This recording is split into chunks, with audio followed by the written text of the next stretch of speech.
साथियों नमस्कार। बहुत सारे किसान भाइयों की ये शिकायतें आ रही थी कि हमारी गाय हमारी भैंस बच्चा देने के 10 दिन बाद भी दूध सही नहीं दे रही है, दूध कम भी हो रहा है और साथ साथ में दूध को जब गर्म करते हैं तो वो फट रहा है, जिसे हम माउथ बनना बोलते हैं। जब शुरुआत के दिनों में फट रहा है, वैसा ही 10 दिन हो गए हैं उसके बावजूद फट रहा है। कई भाई तो कल मैंने एक कमेंट देखा जिसमें 13 दिन का बोला था कि 13 दिन हो गए हैं फिर भी फट रहा है।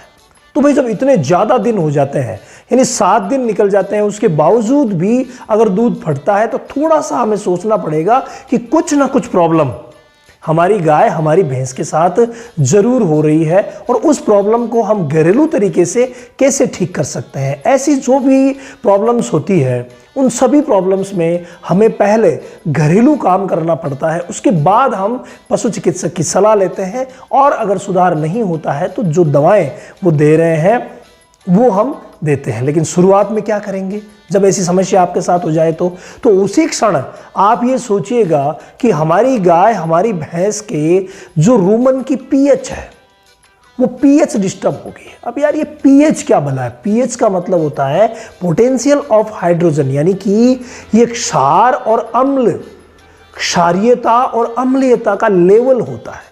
यानी अंदर क्षारीयता पैदा हो रही है या अंदर अम्लीयता पैदा हो रही है। चलिए आप ये नहीं समझेंगे, आप सिर्फ इतना समझ लीजिए कि अगर पीएच कम होगी तो एसिडोसिस होगा, ज़्यादा होगी तो एल्कलोसिस होगा। और अगर दूध फट रहा है, कम हो रहा है और पशु धीरे धीरे खाना पीना भी कम कर रहा है, इसका मतलब क्लियर कट हो गया है कि इसकी पीएच जो है वो डिस्टर्ब है। तो भाई उस पीएच के लिए हम क्या करेंगे? देखिए, अगर हमारे पास सुविधा है पीएच को जांच करने की, जो कि पशु चिकित्सक आसानी से कर सकते हैं, तो पीएच को जांच करने की अगर सुविधा है तो आप पीएच जांच करवा लीजिए। तो पता चल जाएगा कि हमें मीठा सोडा देना है या सिरका देना है। देखिए, पीएच के ये 2 बड़े बिंदु देसी घरेलू होते हैं जो हमें इस्तेमाल करने पड़ते हैं। लेकिन ऐसे केसेस में अकेले आराम नहीं मिलेगा, ऐसे केसेस में अकेले आराम नहीं मिलेगा। आपको मीठा सोडा या सिरका के साथ कुछ एक्स्ट्रा भी करना पड़ेगा। वो क्या करेंगे? चलिए जानते हैं पूरी जानकारी कि हम एक्स्ट्रा क्या करेंगे। देखिए, अगर पीएच डाउन हुई, मैं यहाँ पर लिख करके भी आपको समझा देता हूँ ताकि आपको अच्छी तरह से समझ में आ जाए। पीएच अगर लो हुई यानी डाउन हुई तो ऐसी कंडीशन में क्या होगा? एसिडोसिस होगा और हम देंगे मीठा सोडा। क्या देंगे? मीठा सोडा देंगे। ठीक है, पीएच अगर डाउन हुई, एसिडोसिस हुआ तो मीठा सोडा देंगे। अब कितने से डाउन भाई? 6 से कम, 6 से कम। अब एक वो ऐसा तरीका भी मैं आपको लास्ट में बताऊंगा कि अगर पीएच की जांच ही नहीं हुई है तो आप क्या करेंगे? भाई वहां पर भी तो कुछ करना पड़ेगा। पीएच जांच की सुविधा है तब तो चलो हम सुपर कर लेंगे, लेकिन अगर पीएच की जांच की सुविधा नहीं है तो क्या करेंगे वो भी हमें समझना बहुत ज़्यादा ज़रूरी है। तो पीएच अगर 6 से कम हुई तो हम मीठा सोडा दे देंगे। और अगर पीएच ज़्यादा निकली, पीएच ज़्यादा, कितने से ज़्यादा? 6 से 7 नॉर्मल होती है, 7 से ज़्यादा। ठीक है, तो पीएच अगर 7 से ज़्यादा निकली उस कंडीशन में हम सिरका पिलाएंगे, विनेगर देंगे। सिरका यानी विनेगर, कोई सा भी सिरका आप ला सकते हैं जिसे हम विनेगर भी बोलते हैं। ठीक है, तो मीठा सोडा यानी सोडा बाई कार्ब, खाने का सोडा। मीठा सोडा किसे कहेंगे ये भी मैं लिख देता हूं, खाने का सोडा। कौन सा? खाने का सोडा यानी मीठा सोडा, तो वो दे देंगे। और अगर पीएच 7 से ज़्यादा निकली तो उस कंडीशन में हम सिरका दे देंगे।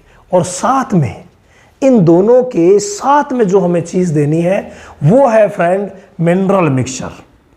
ये मिनरल मिक्सचर आप जरूर, मिनरल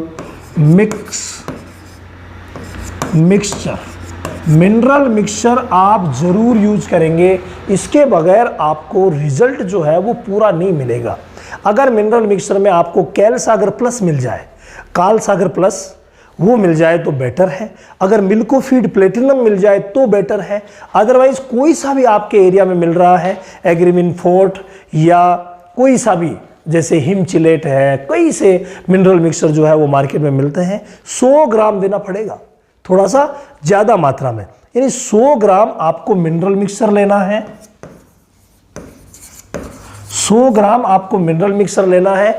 इन दोनों की मात्राएं अभी तक मैंने आपको बताई नहीं है, लेकिन इनकी जो मात्रा होती है वो डिपेंड करती है कि कितनी कम है, यानी जो पीएच है वो कितनी कम है उसके हिसाब से देंगे।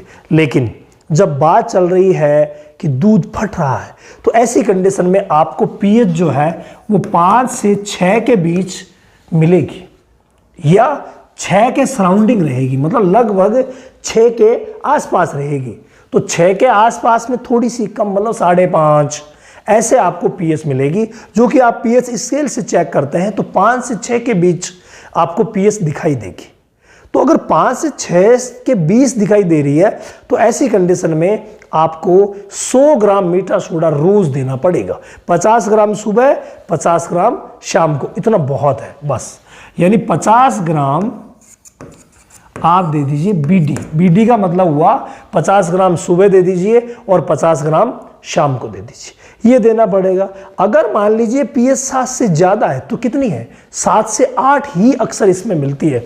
अगर यहाँ पर मान लीजिए कि पीएच 5 और 4 के बीच आ गई तो फिर तो खाना पीना ही बंद कर देगी, वो एक इश्यू ही अलग रह जाएगा, वहाँ पर सोडे की मात्रा को बढ़ाना पड़ेगा। इसी तरीके से यहाँ पर 7 से 8 के बीच अगर रह रही है पीएच 7 to 8, ठीक है, तो 7 to 8 अगर रह रही है तो ऐसी कंडीशन में आपको सिरका पिलाना पड़ेगा और मात्र 250 ml सुबह और 250 ml शाम को देना पड़ेगा, और 2 ही दिन देना है, ज़्यादा दिन नहीं देना है, 2 ही दिन। तो 7 से 8 के बीच में आप 250 ml सिरका देंगे, और वो भी कितना देंगे, बीडी देंगे, यानी सुबह और शाम 250 ml आप इसको देंगे। और इसी 250 ml से आराम मिल जाएगा, यानी कि जो चितड़े आने की शिकायत है वो भी दूर हो जाएगी। और अगर दूध में कोई भी प्रॉब्लम हो मान लीजिए, और जो जम रहा है वो तो एकदम से ठीक हो जाएगा, ठीक है। इसके बाद अगर दूध कम है, एक्चुअली क्या होता है कि जब पीएच डिस्टर्ब होती है ना, तो पीएच जो डिस्टर्ब होती है, जो हमारे गाय भैंस के पेट में माइक्रोफ्लोरा होते हैं, छोटे सूक्ष्म जीवाणु जो भोजन को पचाने में मदद करते हैं, तो वो भी वहाँ पर डिस्टर्ब हो जाते हैं। तो वो अगर डिस्टर्ब हो गए तो पूरा पाचन गड़बड़ा जाता है, और आपको पता है कि अगर पाचन गड़बड़ा गया तो भाई फिर दूध में भी परेशानी होगी, दूध भी कम हो जाएगा। तो इस बात का आप पूरा गौर करेंगे तब ठीक होगा। अब एक ऐसी बात मैं आपको बताना चाहूँगा कि जहाँ पर आपके पास पशु चिकित्सक की सुविधा नहीं है, जहाँ पर आप पीएच की जांच की सुविधा नहीं है, वहाँ पर क्या करेंगे, तो वहाँ पर आप लेंगे हिस्ट्री, किसने खाया क्या था, क्या आपने अनाज जल्दी देना शुरू कर दिया था, अनाज ज़्यादा खा रही है लगातार, तो अगर अनाज ज़्यादा लगातार खा रही है तो संभावना रहेगी एसिडोसिस की। यानी सीधा सा है कि अगर अनाज ज़्यादा खाया तो इसका मतलब पीएच जो है वो कम मिलेगी। तो अगर अनाज आप ज़्यादा खिला रहे हैं तो पीएच कम मिलेगी, उस कंडीशन में आप मीठा सोडा दे करके इसे ठीक कर सकते हैं। और अगर मान लीजिए आपको किसी ने कहा कि अनाज मत खिलाइए और आपने खिलाना शुरू कर दिया खल या चूरी, खल या चूरी मान लीजिए आपने ज़्यादा खिलाई, तो नतीजा क्या होगा, नतीजा पीएच जो है वो 7 से ज़्यादा चली जाएगी।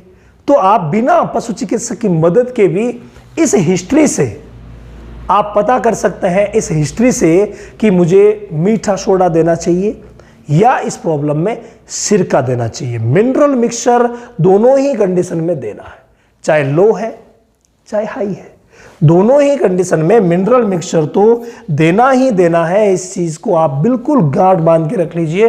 बाकी हाई है या लो है उसके हिसाब से आप ये इलाज कर सकते हैं। अब मान लीजिए एक स्थिति ऐसी आती है कि आपके पास कुछ खिलाने की भी हिस्ट्री नहीं है, नहीं साहब, ना तो हमने ज़्यादा खल खिलाई है और ना ही ज़्यादा हमने अनाज खिलाया है, हम तो बिल्कुल संतुलित आहार दे रहे हैं जो कि ना ज़्यादा अनाज युक्त है और ना ही ज़्यादा खली युक्त है। संतुलित आहार की जो निश्चित मात्राएं होती है उसी मात्रा के हिसाब से हम दे रहे हैं। संतुलित आहार के बारे में बहुत सारे वीडियोस हमने बनाए थे जो डिस्क्रिप्शन में मिल जाएंगे, आप ज़रूर देख लेना।